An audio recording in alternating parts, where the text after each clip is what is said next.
এই মুহূৰ্তত মই উপস্থিত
এতিয়া গ্ৰীষ্ম বন্ধৰ সময় ৰাজ্যৰ প্ৰান্তে প্ৰান্তে আৰম্ভ হৈছে গ্ৰীষ্ম বন্ধৰ এই সময়ছোৱাত বিভিন্ন কৰ্মশালা।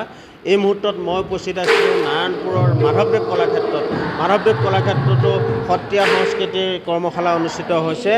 পদ্মমাতা সত্ৰীয়া সংগীত বিদ্যালয়ৰ উদ্যোগত এই মাধৱদেৱ কলাক্ষেত্ৰৰ প্ৰাংগণত 15 দিনীয়া কৰ্মশালা অনুষ্ঠিত হৈছে। 1 জুলাইৰ পৰা ইয়াত কৰ্মশালা অনুষ্ঠিত হৈছে। অহা 15 জুলাইত তেওঁলোকৰ সামৰণি অনুষ্ঠান আছে।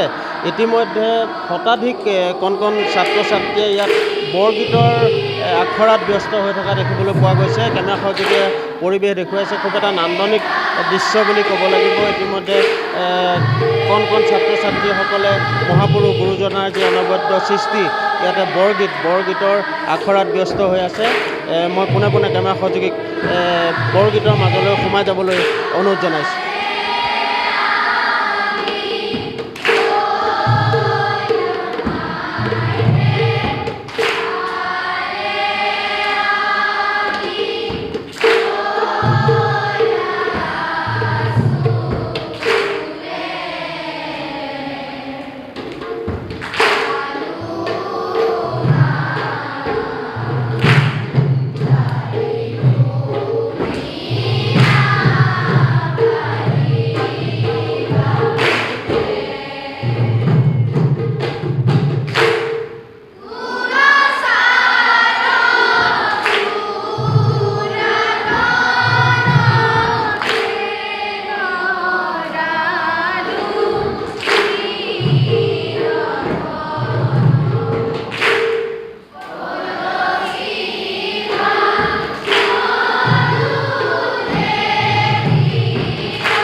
আমাৰ লগত পদ্মমাতা সত্ৰীয়া সংগীত বিদ্যালয়ৰ উদ্যোক্তাসকল আছে। মই তেখেতসকলৰ পৰা জানিবলৈ চেষ্টা কৰিম।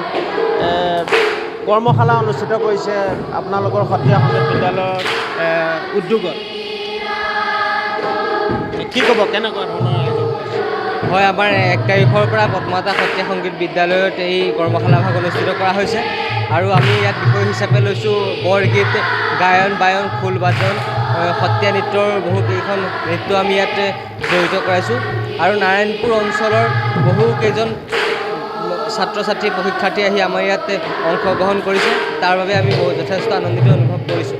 আৰু লগতে 15 জুলাই তাৰিখে আমি ইয়াত সামৰণি অনুষ্ঠান কৰিম। আমি মাধৱদেৱ কলাক্ষেত্ৰৰ প্ৰেক্ষাগৃহত, মুকলি প্ৰেক্ষাগৃহত আমি সামৰণি অনুষ্ঠান কৰিম আৰু তাতে আমাৰ ছাত্ৰ ছাত্ৰীসকলে নিজৰ নিজৰ প্ৰতিভাখিনি প্ৰদৰ্শন কৰিব।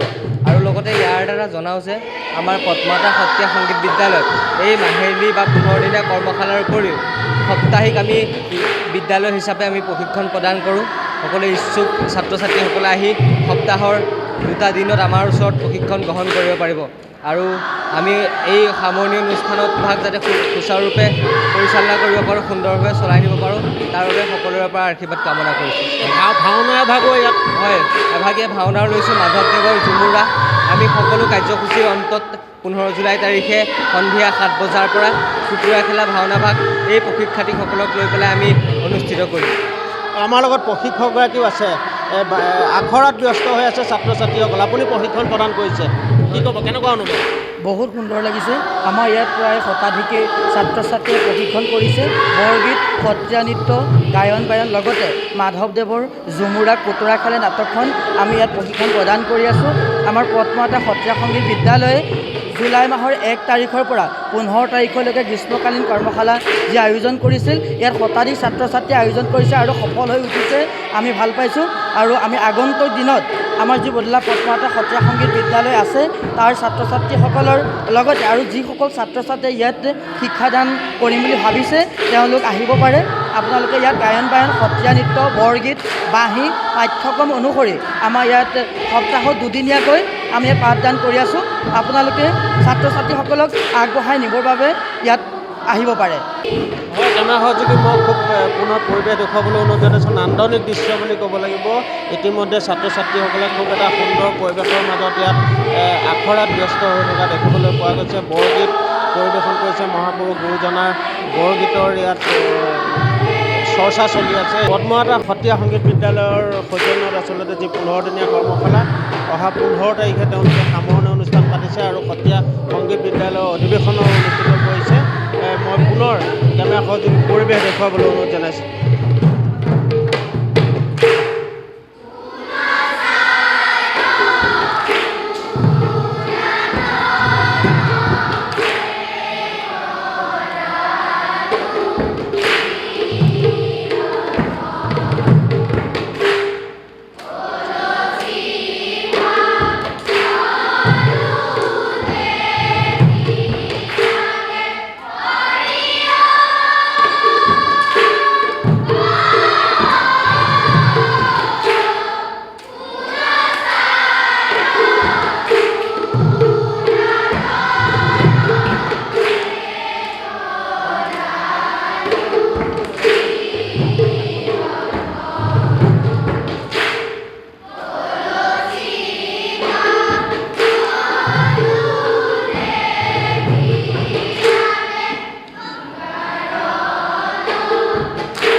আপুনি চাই আছে ND24, সৰ্বশ্ৰেষ্ঠ নহয়, সৰ্বোত্তমৰ দৌৰ।